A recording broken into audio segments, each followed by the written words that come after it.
There is a small puddle on your floor where it should not be. Maybe on a rug, maybe in the bathtub, maybe right beside a litter box you keep perfectly clean. And the first thing almost everyone feels is a flash of anger, because we have all been told the same lie, that a cat who pees outside the box is being spiteful, stubborn, or getting revenge. I need you to let that idea go tonight, completely, because it is wrong, and believing it can cost your cat its life. A cat peeing outside the box is almost never misbehaving. It is communicating. It is telling you, in the only way it can, that something is wrong.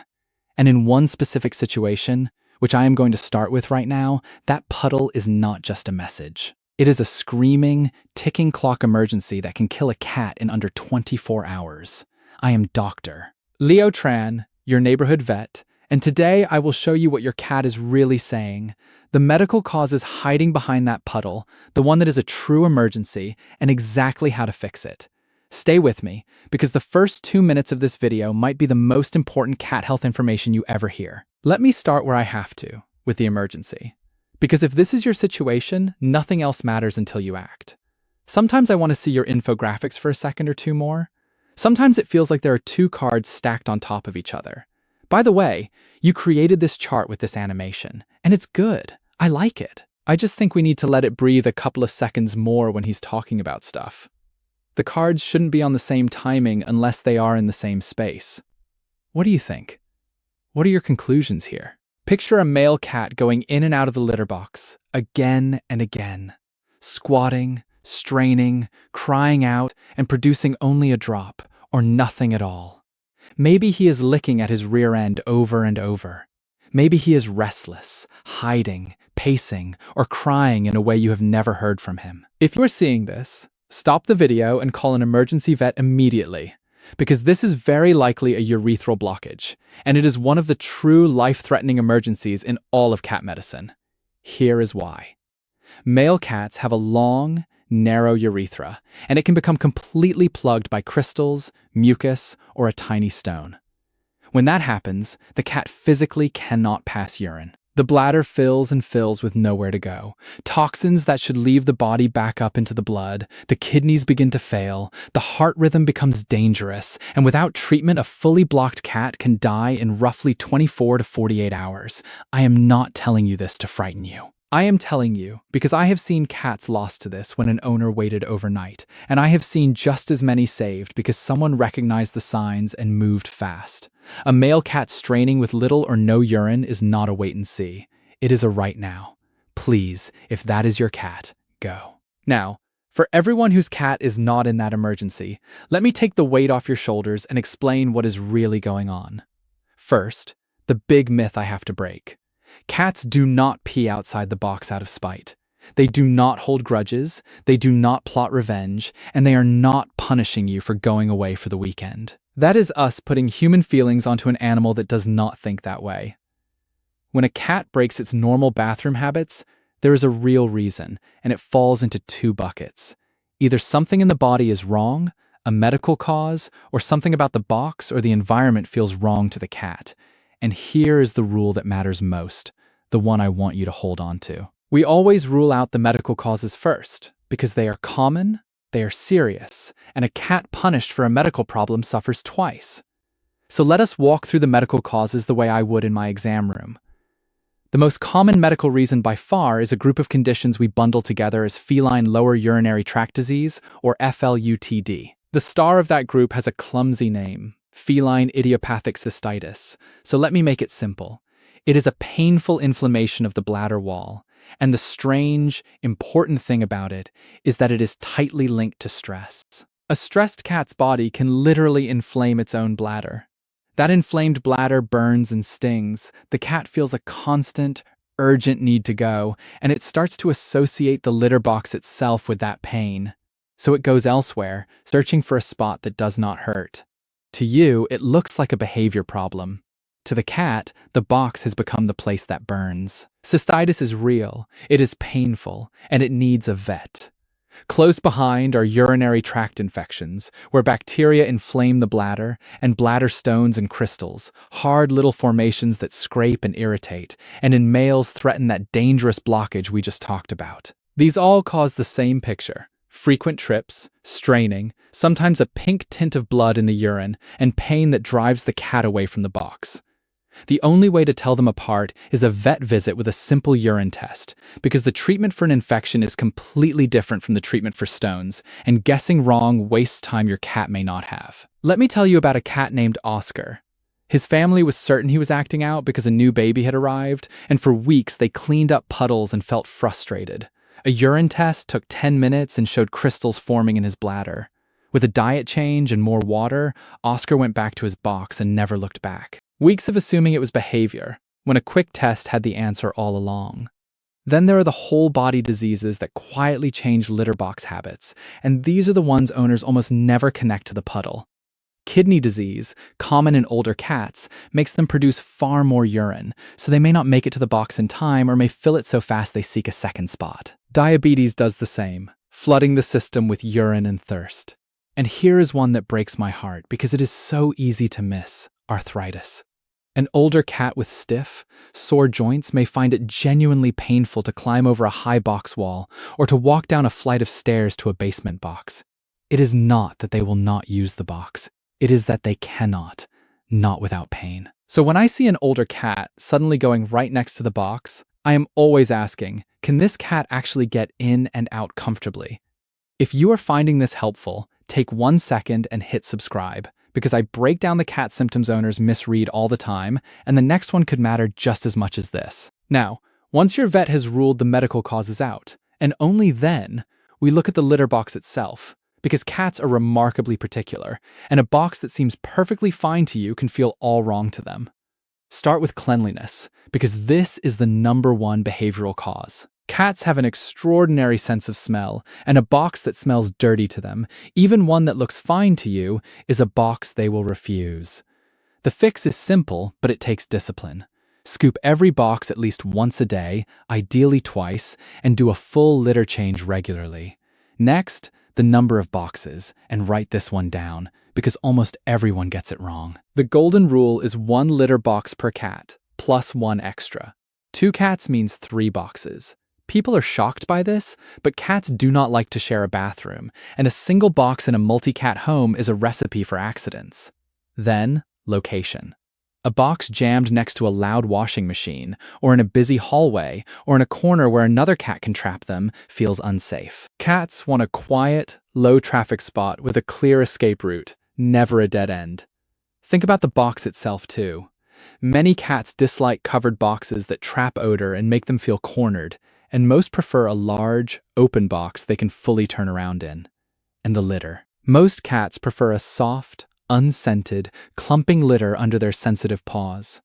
Those heavily perfumed litters are designed to please our noses, not theirs, and a strong scent can drive a cat away entirely.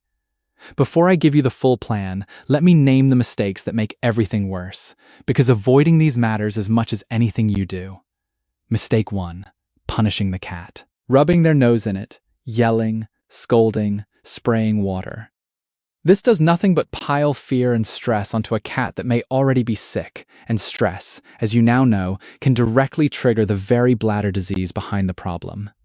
Mistake 2. Assuming it is spite and never seeing a vet. You now know better. Mistake 3. Cleaning the accident with a regular or ammonia-based cleaner. Ammonia smells like urine to a cat and actually invites them back to the same spot. You need an enzymatic cleaner, made specifically for pet messes, to truly remove the scent. And mistake 4. Waiting, because a urinary problem only worsens, and in a male cat, waiting can be fatal. So here is your complete plan in the right order. Step 1. Watch for the emergency. Any male cat straining with little or no urine goes to the vet immediately, no exceptions. Step 2. For any cat suddenly going outside the box, book a vet visit and ask for a urine test to rule out infection, crystals, stones, and the bigger diseases. This is the step people skip, and it is the most important one. Step 3. Fix the litter box setup. Follow the 1 per cat plus 1 rule. Use large uncovered boxes, soft unscented clumping litter in quiet, safe locations, scooped daily. Step 4. Clean every accident thoroughly with an enzymatic cleaner so the spot does not call them back. Step 5. Lower the stress, because so much feline urinary disease is stress-driven. That means a calm, predictable routine, vertical space and hiding spots, plenty of fresh water, ideally a fountain, daily play, and feline pheromone diffusers that help many cats feel safe. And step 6, for stubborn or recurring cases, work with your vet on a long-term plan, which may include a special urinary diet that changes the very chemistry of the urine to stop crystals from forming. Let me go a little deeper on a few things, because the details are where cats get saved. First, back to that emergency, because I never want you to miss it. Here is the full checklist for a blocked male cat, and if you see several of these together, treat it as the crisis it is. He goes in and out of the box over and over. He squats and strains, but only a few drops come, or nothing. He cries or yowls in the box, a sound of real distress. He licks obsessively at his penis or rear. He hides, paces, or cannot get comfortable. As it worsens, he may vomit, go limp, refuse food, and his belly becomes tense and painful because the bladder is dangerously full. That progression can move from uncomfortable to life-threatening in a matter of hours, because once the urine has nowhere to go, the toxins and potassium climb in the blood and begin to affect the heart.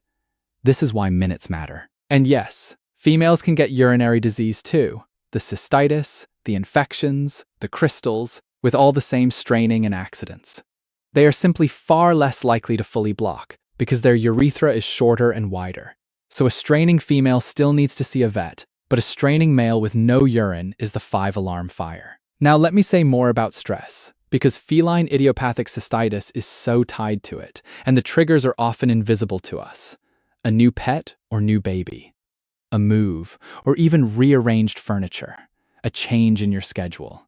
A neighborhood cat your cat can see through the window. Construction noise. Even running low on a familiar food. To a cat, whose whole sense of safety is built on predictability and territory, these are genuine stressors, and that stress can light up the bladder. This is also why indoor-only cats, who we think of as safe, are not immune. Their world is smaller, so small changes loom larger. Enriching that world, giving them height to climb, windows to watch, places to hide, and play that lets them act out the hunt is not pampering. It is medicine for the bladder. A practical point that trips people up, the litter switch. If you need to change to a new litter, especially a vet-recommended unscented clumping one, do not do it all at once, because a sudden change can itself cause a boycott. Mix a little of the new litter into the old, and over a week or two increase the ratio until you have fully switched. Slow and quiet is how you change anything in a cat's world. And about that spot on the floor, the reason they keep returning to it is scent. If any urine smell remains, even one you cannot detect, it acts like a signpost that says, "This is the bathroom now." That is why a regular cleaner is not enough, and why ammonia is actively harmful, because to a cat it smells like more urine. Only a true enzymatic cleaner breaks down the odor molecules completely and removes the invitation to come back. Let me tell you about a cat named Pepper, a sweet female who started leaving small puddles on the bath mat. Her owner did everything right. She did not get angry. She booked a vet visit. The urine test showed a urinary tract infection. A short course of treatment cleared it, and Pepper went straight back to her box. But here is the part I love. Her owner also realized the litter box was in the laundry room, and the new washing machine had been startling Pepper mid-use. So she moved the box to a quiet corner, added a second one upstairs, and Pepper has been perfect ever since. One puddle, read correctly, led to a cure and a better life. That is what happens when curiosity replaces anger. And let me take the fear out of the vet visit, because I know dread of the unknown keeps people waiting. When you bring in a cat going outside the box, here is what usually happens, and none of it is mysterious.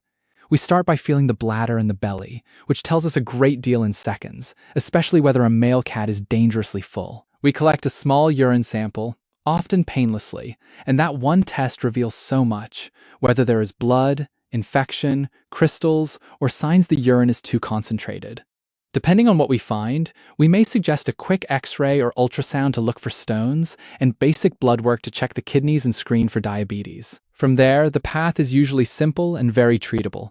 A course of medication for an infection, a prescription diet to dissolve or prevent crystals, pain relief and stress support for cystitis, and a plan for the litter setup at home. The point is, this is not a scary, drawn-out ordeal. It is most often a short visit, a clear answer, and a cat on the mend. The only real mistake is not going. Let me leave you with the picture I want you to carry. That puddle on the floor is not an act of defiance. It is the most direct message your cat can send you that something is wrong, and most of the time, once you read it correctly, it is fixable. The cats that get better belong to the owners who do not get angry. They get curious. They rule out the medical causes first, they fix the box, they lower the stress, and they treat the cause instead of the carpet. Do that, and the puddles stop, and you get your relaxed, comfortable cat back. If this changed how you see that puddle, do me one small favor and tap the like button, because it genuinely helps me reach other cat owners who are about to punish a cat that is actually crying for help. Hit subscribe so you never miss our cat health breakdowns, and tell me in the comments, has your cat ever started going outside the box, and what turned out to be behind it? Your story might be the one that saves someone else's cat. Until next time, watch closely for that straining male cat, keep those boxes clean and calm,